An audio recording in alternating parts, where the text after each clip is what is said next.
Hey everybody, it's Eric alongside Rod here to go over MSU's upcoming game against the Penn State Nittany Lions in East Lansing on Wednesday. Michigan State will bring a 9-game winning streak back home as it plays the first of its back-to-back home games. Perhaps just as importantly, it's my first Big Ten game in person. It's my first opportunity to ice cream sandwich in the front of the home crowd, and it's a game which I will talk about in a little bit here, but it feels a little bit like a potential for a trap game, and that's definitely one of the things we'll talk about a bit. So just talking briefly about Penn State, they are 12-5 this year, 2-4 in the league.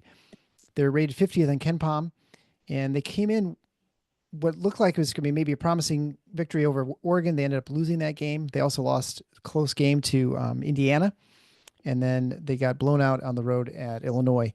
So they've come in with a 3-game losing streak there, which is maybe not good explanation for the record, I guess. And I think we felt the same way about Northwestern, that they were a little bit better than the record is, but your record is what your record is at some point. On offense, they're 47th overall. They shoot twos well at 48th, and we've talked a bunch about how well Michigan State shoots twos, and Michigan State shoots 37th in the country. They're 74th in turnover percentage, so they tend to value the ball okay. They do a pretty good job getting the line at 86th. And they convert pretty well there too, shooting 75.6%, which is good for 61st first in the nation. Obviously, Michigan State over 80% is third.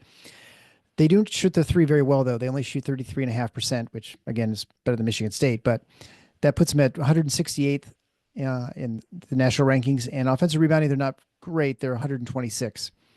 On defense, they're 64th overall, which is one reason for that. To feel like we're talking about Northwestern again, is they create a lot of turnovers with a lot of steals. So they're 15th in creating turnovers. And other than that, they're not that great. They're 159th against twos. They're 149th against the three. They're 139th in defensive rebounding. They do block the ball okay. They're 54th in block percentage. And unlike Northwestern, they like to play fast. They like to play overall kind of tempo. The 25th nationally in length of offensive possession, so they play very fast. For a Big Ten team, they might be that might be the fastest Big Ten team. Is it?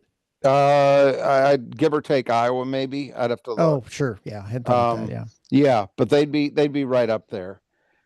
Yeah, it's a solid team. It's a flawed team, obviously. Yeah. But Mike Rhodes in his second year, I think we can see that. Well, one thing I would say is people remember we were pretty outspoken here, and I think we were far from alone at Penn State, just completely botching the end of the tenure of Micah Shrewsbury, that they lost him to Notre Dame, which to me, at this stage of the game, with where finances are in college athletics, a Big Ten school should never lose a coach to a program like Notre Dame in basketball. Right. Shouldn't happen. They're not a poor school. There might be some schools you might think of a little poorer than right, Penn but State. Notre Dame, it's not Notre Dame's football program. They were not going to go just to the ends of the earth to buy a basketball coach. And the fact that they were able to do that, the only reason they were able to do it is that Penn State's administration, their athletic department, is about football, and football.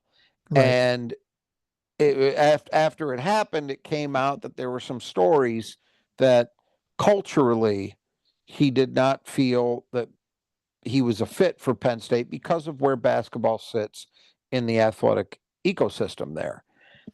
And so I was really down on them. Say, if they finally get somebody who's able to do the job and they let him go this easily, it's just never going to happen there.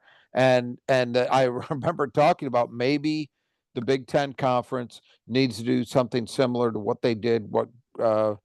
What's his name? Greg Sankey at the SEC did several years ago, where he kind of had a come to Jesus meeting with many of those schools in that conference and said, look, you've got to start, basketball matters. You've got to start spending some of this largesse from these television contracts on your basketball programs. And lo and behold, you now see a few years later, the SEC is having, I think beyond a shadow of a doubt, the best season in the conference's history. thus Sure. far, and Yeah, right. it's unlikely to change much, at least until we get to the NCAA tournament. We Right. see what the narrative is there, simply because they're playing each other now, so you're not going to see schools sliding very much. Right. Uh, Penn State, to me, it seems we might have to have that kind of intervention where the conference goes to them and says, "Look, you no longer have a choice in this. You got to do this." But that didn't happen, and then they hired Mike Rhodes from VCU, who's a Pennsylvania native, and I think that's probably got a lot to do with why he took the job. Sure. Is that it was a homecoming, and it's worked. It hasn't. They haven't had a year yet to the level of Shrewsbury's second season, but they were very competitive last year, and despite the 2-4 record thus far, they're very competitive. I mean, the losses have been narrow, other than the blowout to Illinois. The rest of them were all games. The rest of the other three were games that were right there for Penn State to win. They didn't make enough plays to do it, but they were in the ball game. So this is a very competitive team, and he's established a style of play. He wants to play fast, very fast. And so you see that at both ends. They play with pace on offense. They want to run. And then on defense, there's a lot of pressure and trapping. It's not a total sellout, full court trapping press all the time. He'll sometimes trap in the half court. Sometimes they won't trap. But they do a lot of things to try to speed the opponent up. And with a lot of success. I mean, when you look at that defense, it's not great, but it's decent. And the reason it's decent is almost solely down to turnover creation. That's it. They're 21st in steals, 15th in opponent turnover percentage overall. So they're forcing a lot of it. When they don't generate turnovers, they're pretty mediocre. They're not, again, they're not, fall off the table Iowa bad necessarily, but they're not good. And so they found something in playing that way that allows them to keep their heads above water. Offensively, it's basically they shoot twos well, they don't turn the ball over a ton, and they get to the line, which is not a terrible creation or a terrible equation, rather. They don't shoot threes well, there's no offensive rebounding, so there are limitations, but he's got a profile established. And that's important. That matters, because that gives you something you're known for. It gives you something you can recruit to. And so I suspect, be that in the portal or with high school recruiting, Mike Rhodes can go in and he can tell kids, look, you want to play fast? We play fast. And he can sell that with some credibility, because he's established that template now. And frankly, that's not a bad thing to sell. Most kids at least say they like the idea of playing fast. So that should enable Mike Rhodes to get solid talent to Penn State. If he can go beyond solid talent, that remains to be seen. But he should at least be able to get decent talent. I think he's done, on balance, a very nice job in the portal. If you look at and it wasn't just the two leading scorers on this team, or two of the top three, are both guys who came with him last year from VCU, so that helped. But he's filled in gaps with other guys too. It wasn't just VCU guys. So, I think there's reason, if you were one of the 12 people that considers yourself a Penn State basketball fan, I think there's reason to feel optimism that Mike Rhodes looks like he probably knows what he's doing well enough to get this team back to at least occasional tournament bids. And frankly, at a school like that doesn't make a bigger commitment to basketball, doesn't have a basketball culture established really, that's probably about the most you can hope for, is to be cyclically, occasionally competitive for tournament bids. If they're going to be capable of something more, I haven't seen the equation yet in Happy Valley. Do you think they get more fans for the wrestling matches than basketball? I've heard that. Yeah. I mean, I've it's heard such a that, case at Iowa. I mean, I shouldn't disparage it too much. I mean, wrestling is kind of a big deal at Penn State. And it's, whatever, I'm not trying to claim that it's some kind of moral sin to not care about basketball, but truth be told, if you are in a conference like the Big Ten, I don't think this is going too far with it. There's something of a duty, I think, to do what you can to make your basketball program competitive. Sure. It's on television in a way that no other sport save football is. The culminating event every year is, next to the Super Bowl, probably the biggest event in American sport, the NCAA tournament. Certainly it's the biggest thing for gambling. Yeah, I right. know that much. And that's usually a pretty good corollary to general interest too. Basically, if you think about it, across offices in America, what are the two things that offices generally have pools in related to sports every year? It's Super Bowl and it's the NCAA tournament. Yep. Absolutely. So I think when that's the reality that you're living in, does that mean that you should probably, if you've got a lot of money coming in, which Penn State does, like everybody else in the Big Ten, and them more than most because they have more ancillary income from their football program than most others, does that impose some type of duty on them to spend, to give the program resources to be more consistently competitive than they've been? I'd argue that it does, but Yeah. I'm not running things there. So Well, really, nobody runs the Big Ten. We've discovered that. Well, I mean at Penn State, but Oh, yeah. It's pretty clear that there is a cultural thing at Penn State. Again, it was very illuminating for me coming out of the Micah Shrewsbury departure that, oh no, that's not just happenstance. There are people who actively were working against basketball getting more commitment of resources, that basically said, well, if he wants to get paid more money than we're paying him right now, that's fine. He can go elsewhere. Not even an attempt to match what Notre Dame was paying, because my understanding is there really wasn't. And it's just mind-blowing. With as good and as entertaining as that team was that he had, and the success that he had with them, how could you not? But they didn't. And so again, it's a deeper thing. And God bless Mike Rhodes. That they might have really hit the jackpot in one sense, in that they may have lucked into a guy who is good enough to make them, as I said, at least occasionally competitive. But because he's from there, he's going to be much more tolerant of, frankly, bullshit that other coaches, like a Micah Shrewsbury, for example, who have options, might not be. Yeah, he certainly understands the culture there and how it's going. He knew ahead of time exactly what it's going to be. That's true. You know, what you don't know, too, is you never know for sure unless you're on the inside of it. What was Micah Shrewsbury told when they hired him? Did they make commitments to him that they didn't live up to? That's entirely possible. I mean, basically, where they were is he had about as good of a season as anybody's had at Penn State during the entire time they've been in that conference. It was right up there. They've had a couple of other really good seasons, and his season at least matched those. And if after that, after you prove it, you're not just saying, give it to me so I can compete. You did compete with these lesser resources.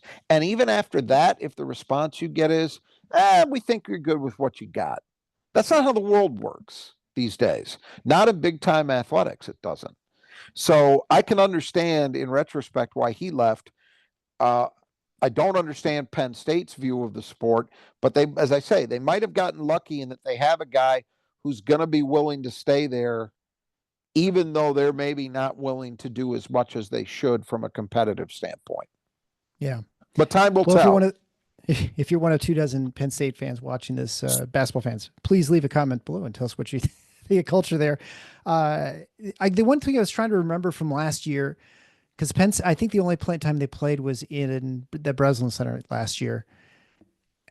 Am I misremembering, or did Penn State really not trap much? Like I was expecting a lot more trap and pressure, and they really didn't do a whole lot of it on defense. I don't think. My memory of that is similar. I don't have it firmly in mind, but yeah, that's why I say most of the time you will see them apply pressure, but it varies, and there are times that they don't.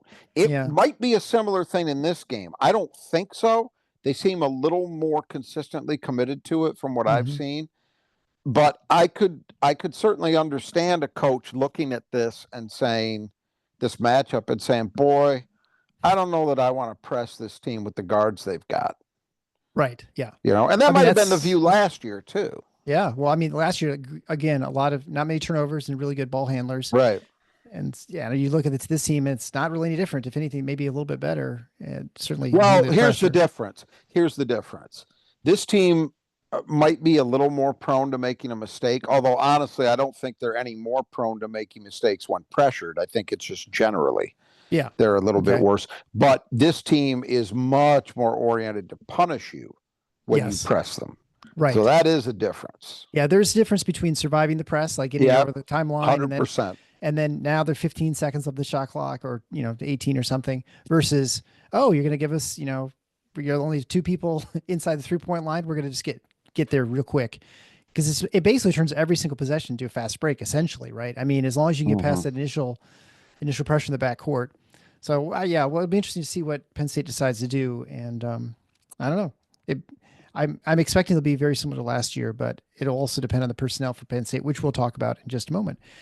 So we'll begin with a discussion about the player that needs to be kept in the gutter, brought to you by the brothers Just Your Gutters. Make sure your gutters are in operation, and I know mine are. Thanks to the brothers, they came out to my place and they took care of the tree that was growing in my gutter, which is a little embarrassing. They put leaf guards on, so I don't have to get on the ladder anymore. I don't have to climb and Oh. put my hand in the gutter and clean it out. Especially when it's 2 stories up. There's no way I was doing that. Actually, the other day I found there's a little it's like a remote control robot you can put in your gutter, and then it just kind of goes along the gutter and just like tosses stuff out of the gutter. Have you ever seen these things? You're like, No. it's like got little treads in the back, and it just Well, runs. like a gutter Roomba. Exactly. I think it's actually called the gutter. Yeah, like the eye gutter or something like that. Yeah, you put it in Okay. there. The problem is, so the gutters in the back of my house, they're 3 stories up. The problem is you have to get it in the gutter and then out of the gutter. So, and if you go a little ways, it can sometimes get stuck. And so it was like flinging stuff all over the place, which was, let me tell you, that was very messy. Getting the thing, and it's, flinging leaves and all kinds of junk all over the place. And the problem is I almost have to do it all the time. And so anyway, the point is now I actually have leaf guards, so I don't have to worry about that. It's great. And so if you were thinking that maybe you don't want to get in your gutter anymore, talk to the brothers Just Your Gutters, or maybe if you just want to clean it out, they'll come by and clean out your gutters too if that's all you need done. Whatever you need done, they will do it, even in this lousy weather, snowy, cold, whatever. They'll come out and do it. So this is actually probably a good time to do it because most people aren't thinking about their gutters. So you are smart, so you can do it right now. You get 10% off. You mentioned Final Four when you get your estimate. You can find ways to do that at our support page at the Final Four is not the schedule.com/support. All right. And so we're going to go over the lineup for Penn State. And I think what we're going to do today is we're going to have a 1A and 1B player Yep. to be in the gutter. Exactly. People know, if they don't already know, they'll know very soon here. So begin with the starters, and it has to begin with Ace Baldwin. He's had a back injury, so he's missed the games against Illinois and the Oregon game. Well, he got hurt in the game against Illinois. Yes, right. He There you go. played in that game. He missed Oregon. So he is day to day. Yep. So of course, if he doesn't play, that's different. It'd be different sort of strategy for Michigan State. But for now this year, he's averaging 13.9 points a game, shooting 37, 27, and 95, averaging almost 6 free throws attempts a game, which shoot 95%. That's pretty good. He has a 2-to-1 assist to turnover ratio where he gets almost 8 assists a game. And he has also 2 steals a game. So he's a dynamic player who does about everything except rebound, I guess. Yeah, I would say, and this is a very simplistic way of talking about him, but I think the real key with Ace Baldwin is, as best you can, keep him out of the lane and make him a jump shooter. Because he really hasn't been. He wasn't a very good 3-point shooter last year. If I remember correctly, I didn't go back to confirm this. I seem to have this recollection that he was terrible early on and then got gradually better as the year went alone from 3, but he did not end with a great percentage, and he's worse this year. But he is able to get into the lane a lot, and that's where he does damage. He finishes well in the lane. He is fantastic at creating for others. He's one of the best assist men in the country. And he's also a disruptive defender. And because he's able to get into the lane, not only does he finish plays, but he also draws fouls. He gets to the line a fair amount, and he shoots free throws exceptionally well. So suffice it to say, he's the straw that stirs the drink for this team. If he were a better three-point shooter, you'd be talking about a player that would probably be, first team All Big Ten, maybe even some level of All-American contention, because what he does as a playmaker is phenomenal. And he's a leader. He's a defensive presence, as I said. He does all those other things. The jump shooting holds him back from maybe being more of a 17, 18 point a night guy instead of a 14 point a night guy. That's the difference, really. Right. Yeah. I was just looking back real quick. And so he was 33% last year from the season. But in the conference games, he was 37%. So there we go. So my memory was correct. I hardly ever doubt your memory, but certainly not last year. You never know, man. With every passing year, I start to wonder. But yeah, generally it's still pretty decent. Yes. So anyway, obviously very important player, but day to day. So we're not quite sure if he's going to play. And so that's and needless to say, big impact for Penn State. Right. Now, they played very well against Oregon in only losing to one without him. But keep in mind, that was at home, and that was a first game without him. That's not an unusual thing to see necessarily, where a team for one game manages to, through adrenaline, what have you, overcome that. But the longer it goes, the tougher it gets to cover that up. I think we saw that with Illinois. I mean, I think when they played Penn State, that was their first game with correct 100%. Yep, Yagonis, and they blew them to pieces. And then the next game they were not. Yeah, the next game they really struggled against USC and lost. So the next player would be Freddie Dion, a 6'4" sophomore transfer from Tennessee. He's been a pretty good starter this year, averaging 10.4 points a game. He's averaging 45, 31, and 63 from the field. Yeah, he was a really smart, really good addition, because Dion was kind of a weird situation. He redshirted one year and then played a little bit last year.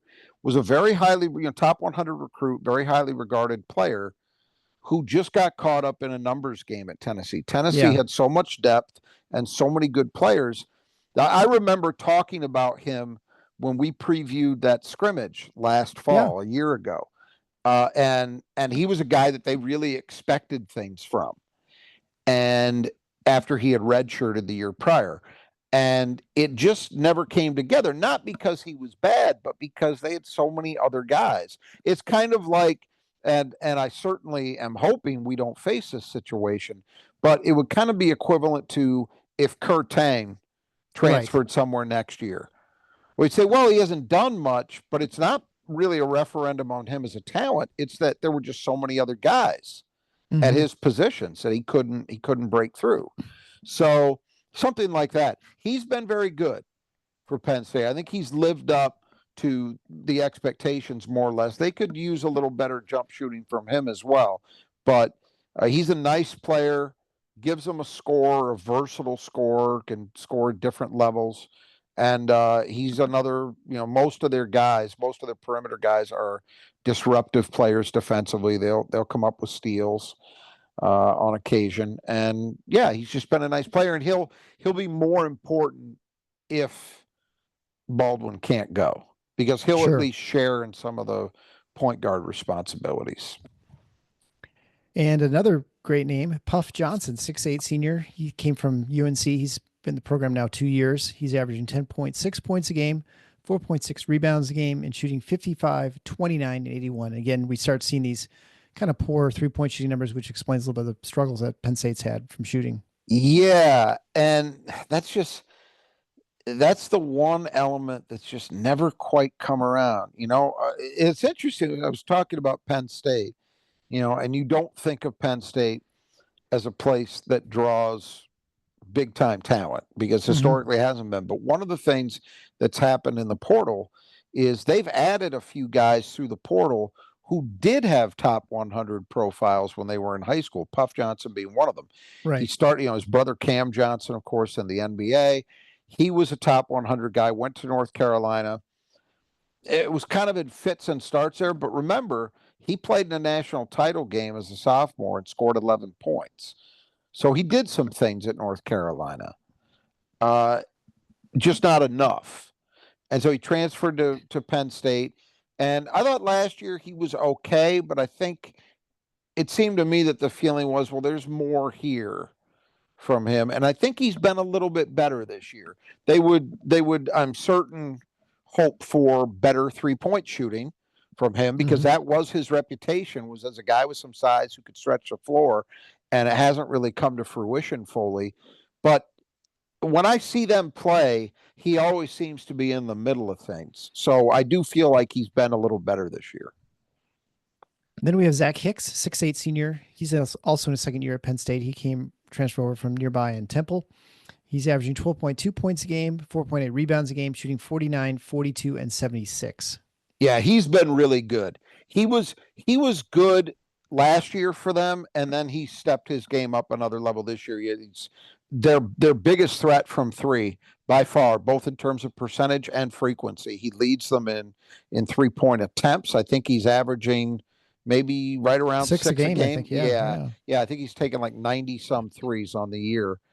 And plus 40% accuracy. He's not just a 3-point shooter though. He can do things inside the arc as well on offense. He's one of their better rebounders, a team that's not great overall in that area of the game, but he's one of their better guys on the boards. And he's a solid defensive player, and he's versatile. With his size, he can do a lot of different things. He can guard some different kinds of players. So really solid player. And then finally, we have our 7-footer, 250-pound junior transfer from Northern Illinois, Yannick Conan Niederhauser. And he is averaging 12.1 points a game, 6.6 rebounds a game, 2 blocks a game, shooting 61, 11, and 62. I imagine he's 1 for 9 from the three this year. Yeah, he is. You're right. Not much of a threat from out there, but I'll tell you, when I talked about Rhodes doing a nice job in the portal, and we said, the VCU guys, Baldwin being one of them, that's kind of okay, how much credit do you give him? He brought those guys with him. Sure, yeah. But it's some of these other guys. It's Puff Johnson, it's Hicks, and this kid. This kid is Dion being another one. I think he really has done a nice job assembling a team, not necessarily with not with superstars. He's not in a position to go out and pay, $1.5 million for anybody. It's just not going to happen at Penn State. But this kid, it's a really interesting story because he played 2 years at Northern Illinois and he wasn't great there. He was okay at best. So my recollection when we did the season preview is there was not an expectation on my part that he was going to even be the starter. They've got a highly regarded top 100 freshman who's not playing a ton. In fact, he's not even in the preview because he's only played sparingly in a few games so far. But that was the guy that I thought probably would become the starter out of necessity. Instead, this guy has emerged, and when you watch Penn State, if you've watched them, you'll know what I'm talking about. He is a presence inside. He blocks shots. He's their best rebounder. He's a scorer. He's mobile for a big kid. He's 6'11", 250. So he's got 7 feet, 250. So he's got real size, but he doesn't slow them down. This is a team, again, that wants to play fast. He doesn't slow them down. He fits in with that. Really, really sharp, savvy addition, or they got incredibly lucky. One or the other. But whichever way it cuts doesn't really matter because the reality is he's with that team and he has solved what would have otherwise been a big problem for them. And it's one that we've seen Penn State have at a lot of times actually over the years. They've had, with very few exceptions, they've had real trouble finding quality fives. They had a period toward the end of Pat Chambers' era where they had what was his name? Mike oh God, it's on the tip of my tongue. Yeah, I know Anyway, you're. Mike Yeah, Watkins. Mike there you go. Watkins, who for 4 years basically solved that problem. Last year they had the kid who was bouncing around between Georgetown and Maryland, Wahib, Well, yeah, Wahab. Yeah, Wahab, yeah, Khalid Wahab, who kind of was a stopgap for a year. But historically, you think back to that year, the year before that, Shrewsbury's last year, they had no size, yeah. none. They had the kid who followed him to Notre Dame, who played, maybe 15 minutes a game. It was about 6'9". That was it. So very important that this guy developed and has solved that issue for Penn State. Very, very important. It's made them competitive. And then moving on to reserves, we'll start with Nick Kern, 6'6" senior. He came over. He's the other player, came from VCU with Rhodes. He's averaging 12.7 points a game, 4.9 rebounds a game, shooting 60, 29, and 74, and is also second in the team in steals. Yeah, so second in scoring, second in rebounding, second in steals. That's a pretty good profile. And not bad for 6-man. Kern is really versatile. I mean, they will use him on the ball at times, especially if Baldwin doesn't play. He could certainly play off the ball, and he can play, he can guard a number of different kinds of players. He's disruptive defensively. He's been a scorer, and he's got a knack for scoring. What he doesn't have is a reliable jump shot. That's the one chink in the armor, but a very, very important player for them. And he will start if Baldwin cannot go. Yeah. It's very interesting. We just listed off the 5 starters, and then Kern, all of them average double figures. So, I mean, this is a team that scores a lot of guys. points. The polar opposite of Michigan State. Michigan State with one guy averaging double digits. Penn State has 6. But what that tells you is there's depth, and then there's real depth. Right. Yeah. Because that's the only way it works. If you've got real depth, if you've only got one guy averaging double digits, but you're having the kind of season offensively and overall that Michigan State is having, that tells the story. Right. Yeah, I guess because you could say, well, if Michigan State's only scoring 60 points a game, then yeah, it's not that impressive having one guy double digits. But if you're scoring, I mean, they got to be averaging over 80 points a game, I think, at this point of the season. They're pretty close. Michigan State? Michigan State, yeah. Yes, so they are. They're over 80 a game. That's why it is impressive. You have one person double digits, because that means a lot of people are about 8 or 9 points. So almost double digits for a lot of players. Moving on then to Javin Carter, 6'3" freshman guard, averaging 2.9 points a game. You can see the drop off right there. Shooting 38, 41, and 29. 2-to-1 assist turnover ratio. So pretty good, but just playing a few minutes a game, only 8. Yeah, that's on 14 assists and 6 turnovers, and the shooting numbers are in very low volume. His numbers his playing time has gone up recently, mostly because Baldwin's been hurt or out. I think that he's a guy who they have some belief in going forward. And he gives them some depth, but if Baldwin plays, I don't know that I'd expect him to see the court for a lot of time. Sure. Then we have DeMarco Dunn, who was on the team last year, came with Puff Johnson from North Carolina, 6'5" senior. He's averaging 5.2 points a game, 38, 32, and 93 shooting. And he's mostly a 3-point shooter. Yeah, about half his shots come from 3, and he's a solid 7th man. He hasn't been a spectacular player there. He is a guy, as I've observed, the 3-point shooting numbers aren't great, but he is the kind of guy who I've seen go on heaters for a half. Let's say he might bust it for 4 threes in a row and a half. He's that kind of player. So if you get him on the right night or the wrong night, depending upon your orientation, you could have an issue. But he's been solid in that role. Then we have Kashi Zay, 6'8", 250-pound sophomore transfer from Xavier, averaging 3.3 points a game, 2.7 rebounds a game, plays about 14 minutes, and shoots 57% from the floor and 71% from the line. Yeah, so he would have been a guy that we kind of expected would be somewhere in that 5 mix for them, and he Right. is. It's just the guy playing in front of him is not the guy I thought might get that role. Right. And finally, Dominic Stewart, 6'5" freshman, averaging 3.2 points a game in 8 minutes, shooting 42, 33, and 56. Again, very, very limited volume, limited role thus far, but he's a true freshman.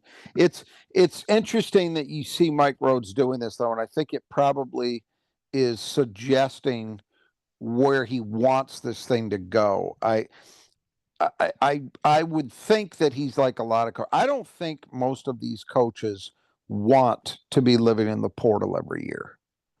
I just can't imagine that they do, because it takes away the chance of improvement internally from you, just takes it off the table.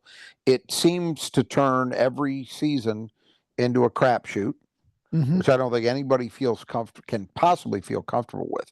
So, but it's easier said than done to do that, because so many guys, if they don't get instant gratification as freshmen, well, they can leave. Yeah. And they do.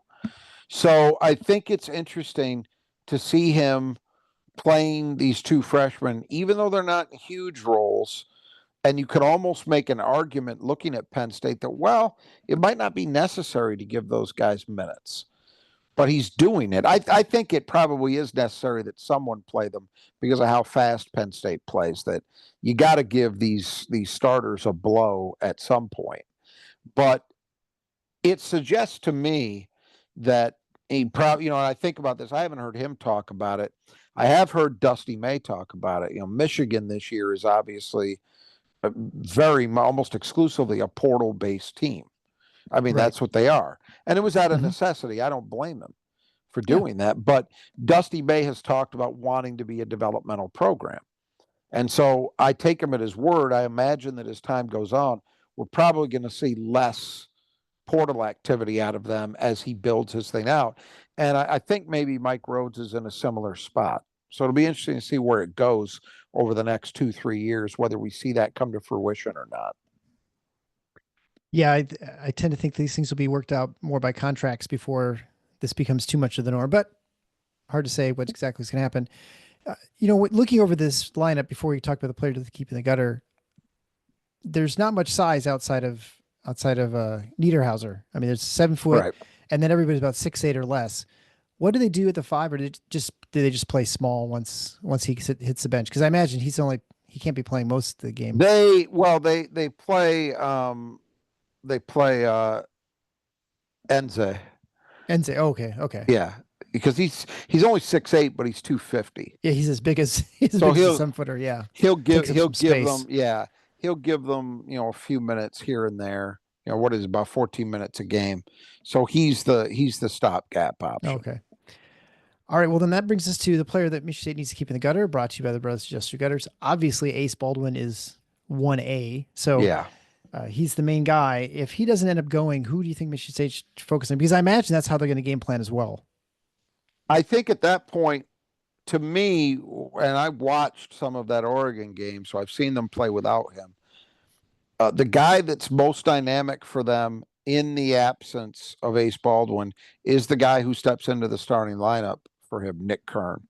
And I would pick Nick Kern as 1B. Okay. And then we get to who cleans the glass best, brought to you by the people who clean your glass best, the Squeeze Squad of Grand Rapids. If you need your windows cleaned, or maybe your business, maybe a high rise, you got your landlord or something like that, you need your windows cleaned, the Squeeze Squad of Grand Rapids can come out and do that. They can get some nice pricing for you, especially if you have a lot of different places. You can check them out at our support page at the Final Four on the schedule.com/support. There you can click on it, get a 15% off. You mentioned Final Four when you get your estimate. They will come out. They can power wash the buildings. They can clean up your windows, obviously, both the inside, the outside, and they do a lot of interior painting, as we talked about the last few shows. So if you need someone to take care of that stuff at a good price with the friendliest, nicest people, I mean, they truly are, and really professional. You can't go wrong with the Squeeze Squad of Grand Rapids. So check them out today. You'll be glad you did. And they sponsor the player Michigan State who cleans the glass best. I was up 2, and now I'm tied. So it's all square. You get to pick first, and so we're going to do our snake draft again. So I imagine I know who you're going to pick. So go ahead. I'm counting on a Jackson Kohler bounce back, so I'm going with him. Yeah, I think you're right, and that kind of worries me because I feel like I've got to basically get the next two right, and you have to totally swing and miss. Um, so I think I'm going to go with now it's too much pressure. So I think Cooper's going to hang in there. He had a nice game. I think he'll get some time here. Mm-hmm. This I think because he can defend at the guys who are 6'8", and I'll go with Cooper, and I think I'll go with Carr. I think he'll have a little bit better game. I think he's going to get more time than he had last game. Okay. So I don't know. It's so hard when you get to like the third or fourth pick here, I I will think. I will stay big with Zapala. All right.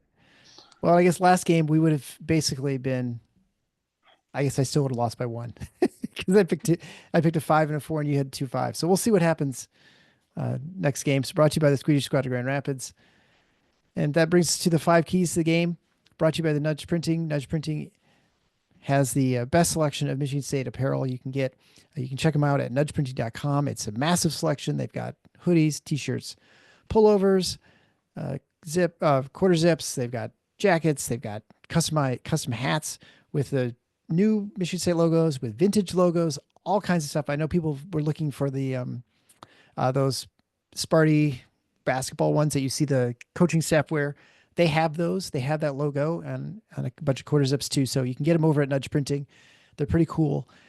They also have a great selection of non-Michigan State stuff too. So if you're other schools that you're buying something, you can head out over there, like Central or Western, Eastern, Saginaw Valley, Grand Valley. I think Hope College, Albion. I mean, most of the schools in Michigan outside of the Wolverines. So you can check them out. Also, if you have a Hawkeye or a Hoosier in your family, you can do that too. And hopefully my son's not listening because it's amazing how much he's grown to hate the Hoosiers. It's really kind of funny. Now that he's at Purdue. All right. So the first key to the game is Baldwin. That's kind of the obvious one. Yeah, I mean, look, does he play?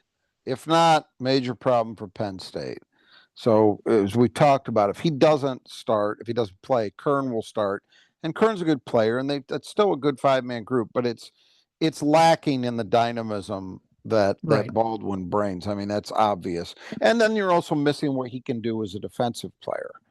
I would say this: if Baldwin can't go, it's hard for me to imagine Penn State hanging for 40 minutes at Breslin.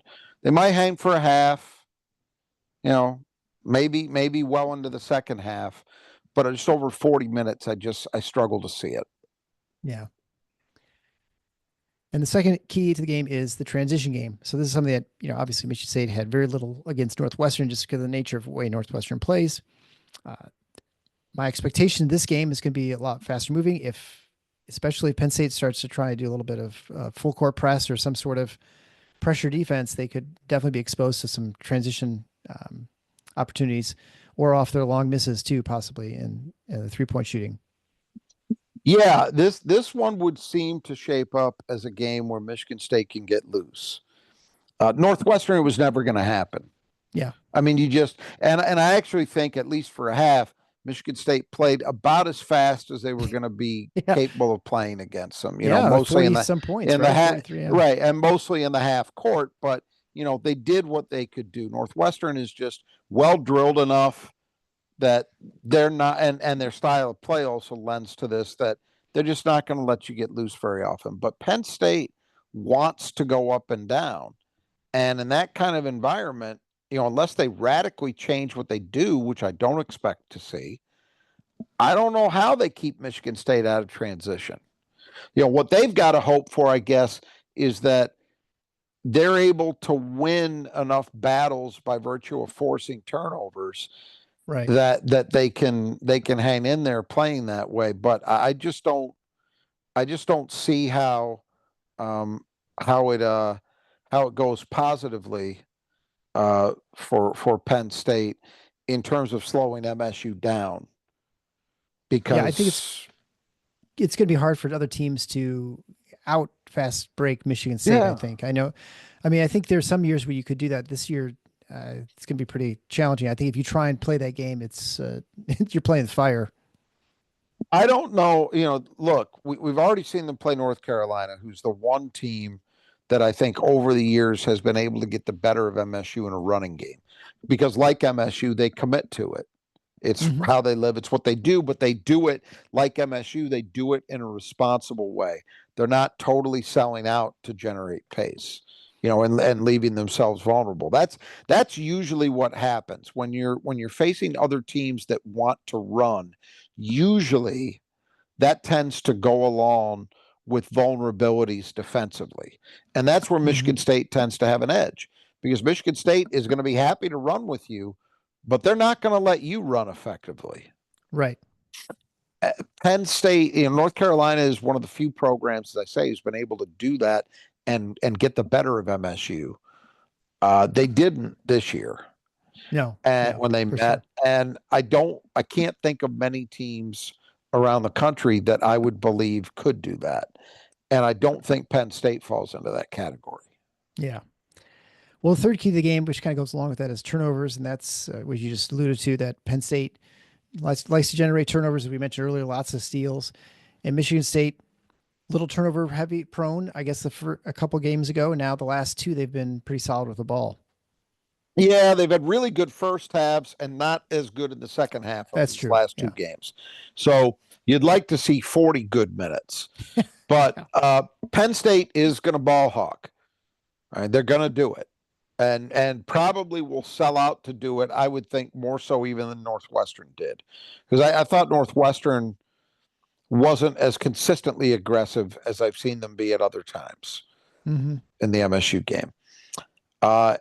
So, we just got done talking about having a good degree of confidence in what Michigan State can do in a fast-paced game against this team. And I believe that. I think that's absolutely true. The caveat is they've got to avoid getting loose with the ball and making mistakes when Penn State does pressure. Because it's going to remove chances to score, and it probably, if they're live ball turnovers, is going to lead to easy chances to score for a Penn State team that you really want to make score against you in the half court. Right. I mean, this team is not a great shooting group. That's what you want to make them prove that they can beat you in the half court. It's that simple. Do you have a feel for Penn State as far as the turnover generation, if they're stripping, fours and fives, or are they mostly going after the guards? I think it's more perimeter oriented now. How much of that is actually a perimeter player stripping a big on the other team? I couldn't tell you without doing a much deeper dive than I've had the time to do. And I don't watching game film. I don't have any anecdotal impression of it. I would think that it's, it's probably more on the perimeter that they're doing it, because if you look at the steal totals, those are the guys who are getting them. It's not like, Northwestern, their top steals guy is Barnheiser. Right. So yes, he's getting some of those on the perimeter, but he's also getting some of those playing passing lanes on the interior too. Exactly. Yeah. Xavier Tillman was a guy who could do that when he was at Michigan State. Right. That doesn't seem to be the profile of this team. It's the guards that are doing most of it. And the fourth key to the game is the boards. Michigan State has been, I hesitate to say it because offensively, they've been very good offensive rebounding team. Defensive rebounding has kind of fallen off the last few games. And so they've been allowing opportunities in teams that are not really good offensive rebounding teams to get some boards, both Washington and Northwestern. So they got to get back on the horse and take care of things. It's because that was one of the things they were bordering on elite. Maybe they were elite for a little bit. Now they're kind of back to sort of really good. No, absolutely. And, I'm looking it up right now. So I know as of maybe a week and a half ago, they were like 10th or 14th or something, weren't they? They were in the top 10 in defensive rebounding, and now they are 21st. It's still great. I mean, that's still, they've done the job over the course of the season. Yeah, we'd have been doing cartwheels last year. But absolutely. Any of the, I mean, 100%. But there has been, and look, this is the way it goes. I mean, a week ago, we were talking about a bad trend in turnovers. And the last couple games, they've kind of arrested that at least a little bit. They've improved it. Now we're talking about a couple slipshod games in terms of defensive rebounding. Can they get that back on track? I suspect they can, and I think they will. But the disappointing thing is that they gave up good offensive rebounding games to two teams that really aren't very good offensive rebounding groups. Right. That's the tough part. And Penn State isn't that either. So it'd be nice to see MSU actually make them look like what the stats say they are. And then at the other end, you want to see Michigan State continuing to do the job. The thing here is Penn State's profile suggests that they're going to have an advantage in turnovers, right? Because they generate a lot of them and they do a pretty good job taking care of the ball on their end.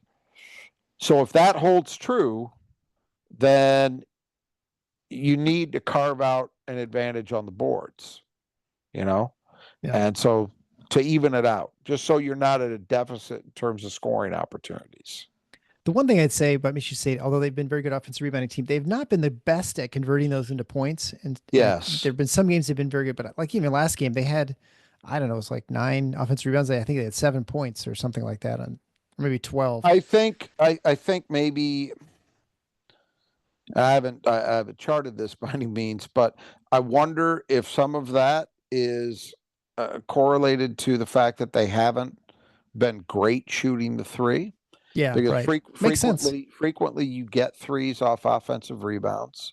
I mean, it doesn't stick in my mind that they've just been terrible at that, but that might be one explanation. But I think you're right. It had the offensive rebounding, for as good as it's been statistically, has not had the expected bump in scoring as a result of that as you'd like to see. And the fifth and final key to the game is focus. And so we know they're coming back. They've won 9 in a row. They just went on the road. They got a big game coming up on Sunday against a really good Illinois squad. It's kind of, I think it'd be very easy to sort of look past Penn State at least a little bit. Yeah. There were some people I saw, there was a conversation on the Spartan Mag board about the Northwestern. Is this a trap game? And I was of the opinion that there was absolutely no chance for that because Northwestern has gotten the attention of the Michigan State program. And I think that was absolutely true. Remarkable that Michigan State played the way they did when you consider the circumstances, the quick turnaround, playing on the road, and then not, having the flight delay, not being able to get a shoot. Yeah, all of that. Pretty remarkable they didn't have a problem, but they didn't. This has more of the profile of a trap game because Penn State I don't think, has this program's attention in particular. It's not to say they look, the coaches certainly don't look past anybody.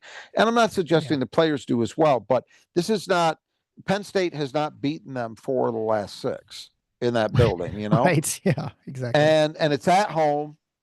So you have that comfort level, right? Students are back, that you didn't have at Northwestern. And then you've got, as you say, you've got Illinois looming next, and that's being, it's already the start of the week. It's whatever it is, 6 days away. It's already, I'm starting to online at least see a little bit of hype around that game. And so I think this fits that definition of a trap game much, much, much more so than Northwestern did. Yeah. So Michigan State's got to have focus. They can't sleepwalk through this thing and expect to just roll out the balls and beat this Penn State team. The big thing, I think, is that MSU has to be able to match Penn State's intensity because generally speaking this year, Penn State comes out and they play very, very hard. That's something they've done consistently in the 2 years under Mike Rhodes. So that's another program staple.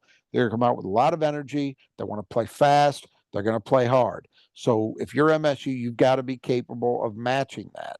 And so that's the challenge. Michigan State has played 2 home games, and they're averaging a 35-point margin of victory in those 2 Big Ten home games. That'd be tough to maintain here. Pretty tough standard to match, but yeah, it tells you that Michigan State is coming with the requisite focus in these home games. Okay, so that much we know thus far. I'm not expecting, nor do I think they have to win by 35 or 25 to for us to be after that game saying, yeah, that was a well played game. It doesn't have to be that for it to meet that standard. But again, they've gotta be able to match Penn State's energy. That's where I think it starts. And then you want to see the requisite focus so that they're not playing a sloppy game. They're not giving Penn State a path into being competitive. Yeah, exactly. And this will actually be a really good game in finding out what this team is like, because my impression is this is a team that has a pretty good focus and is not and brings it every game. They I don't seem feel to. like we certainly have not had many of those games where you're like, boy, they just did not bring in the first 5 minutes of the game. They sort of just like sleepwalking. There were a lot of those games last year. We've had one this year, and I can't remember what game it was, where the starters came out. They just were like pretty awful, and then the bench came in. The line changed. You know and what they I kind of think? picked things up. You know what I think helps here, and it's something that I think we've touched on before. One of the advantages of this rotation of this playing group, where you got 10 guys playing at least in the mid-teens in Sure. terms of minutes, between say, 13 and 25 minutes a game. One of the advantages of that is they don't seem to be as susceptible to one guy or the other having an off day, having a bad game. If somebody isn't doing it, it's just a matter of time until somebody else is coming in. Right. And they seem to have been able to pretty much every day find somebody who's going to get them going. Yeah. Might not be the starter, but they're going to find somebody. And I think that's been really important in preventing some of these things that that we talk about with teams of the past or other teams that are playing this year, Right. where they'll have the game where they come out and they're just not into it. They're just not sharp. They're sleepwalking. That's not to say that won't happen to this team at some point. I think it's more or less inevitable over the course of a 30-some game season that you're going to have some ebb and flow, and you're going to have days where you're just not where you are normally. Yeah. That will happen. God knows, I've seen national championship teams at Michigan State have a day like that here and there. Yeah. So if that can be the case, it can happen to this group. But I do like it because of what I mentioned, the nature of how many guys are playing, that they're always, if somebody's off, there always seems to be somebody else coming, and usually that second guy gets it going if the first guy didn't. And then I like this team's makeup, from as much as we can tell from watching them and following the program and listening to people who know more than I do about the inner workings of it. Everything seems to be, this isn't PR. Izzo pretty much every year will talk about how he likes his team's chemistry. Right. Yeah. But there are different kinds of chemistry. Like, for example, it gets talked about a lot. People, and I don't want to spend time on here. I've done enough of it elsewhere over the years. I don't want to spend a lot of time, hammering on AJ Hoggard. But you'll see people refer to AJ Hoggard as a cancer. Mm-hmm. And I think that kind of talk is strong. As critical as I've been, I don't think he was a cancer personally. I think people liked him. I really do. I think he was not a guy who his teammates hated. I mean, you can have disagreements over what a guy's doing on the floor, and especially when that guy is the point guard and all of that. But there was not, sometimes you have, Michigan State has had a team or two over the years where that's been real, where for whatever reason, there's been real dislike between individuals on the team. But you can have guys all like each other, but just not have meaningful chemistry in terms of, well, how do they play together? Do they just get along, or are they all really committed to one goal, one thing, namely winning? Yeah. and they function that way all the time. And I don't think last year's team ultimately demonstrated that they had that kind of chemistry, but it seems as if this team probably does. Yeah. And as much as anything else, that might be another function of this rotation thing, in that everybody, the roles are a little different depending upon who you are, but by and large, it's not lip service to say, hey, you got to be ready because we need you. And any given day, you could be the guy. Yeah. Because we've Well, had what? We've had 8 guys lead them in scoring in a game. I yeah, mean, I think so. that's that the proof is right there. And so the effect that could have is it means everybody's okay with what they're being asked to do because they know that their shot is probably just around the corner, and Yeah. that nobody's a prima donna. Nobody is functioning in such a way like, hey, I got to get my 12, 13, 14 shots or I'm not Hmm. happy. No, Jaden Akins doesn't function that way, and he's the guy who would have the best case for that. And he Yeah. doesn't function that way. So all of that helps. I think that's really important, and I do think it's real with this team. Yeah. I mean, they feel a little bit like the Tigers at the end of last year, right? Like just everybody, can come in any game at any time and they always have to be ready to It's a go. And they're all important. it's a good comparison. That's right. And that's a Yeah. that's a really important word to use. I think all 10 of those guys in that rotation have to feel like they matter, Yeah. because Well, they do. and it is a team that feels in many ways all the players are irreplaceable. They all bring something different. Yet they're also all replaceable, right? Like if you're having a bad game at the point, there's another point guard. If you're having trouble at the five, there's another five who comes in who's just as competent, plays a little differently, has a little bit different game, but essentially is can bring something different. So, yeah, it's an interesting team in that sense, and it's one that I can't remember seeing in the past much, but so it's kind of cool. Not Uh, here. I mean, we've yeah, seen we've seen very, Tom Izzo more often than not plays a lot of people.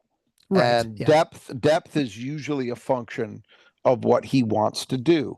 But not like this. I don't think they've ever been quite this deep, where you really feel like, hey, on any given day, the ninth or 10th man could be the guy. yeah, And that's the truth. We've seen it. Um, but also the fact that most of those, usually he's had a guy or two on pretty much every team that sort of separated themselves out and like, okay, well, that's the alpha. That's the hmm, main score. Jaden Akins maybe is going to evolve into that by the end of the year, but he is the least. He's he's a he's the lowercase alpha. Yeah, lowercase a on that alpha, right? And that's Yeah, not a knock at him. I'm just saying, in terms of him separating himself as not only as a guy in the scoring column, but a guy in the shots taken column. As a guy dominating the ball, he doesn't separate himself out the way you typically think of a leading scorer at Michigan State doing. And this isn't hard. Just go back to last year. Is there yeah, anybody on this team functioning even close to the way Tyson Walker did? no, No, not even. I would say no. You think about, even teams like, where Aaron Henry was the guy late in the season, Hmm. especially, not to mention real stars like Cassius or Denzel Valentine or Gary Harris, or on and on and on.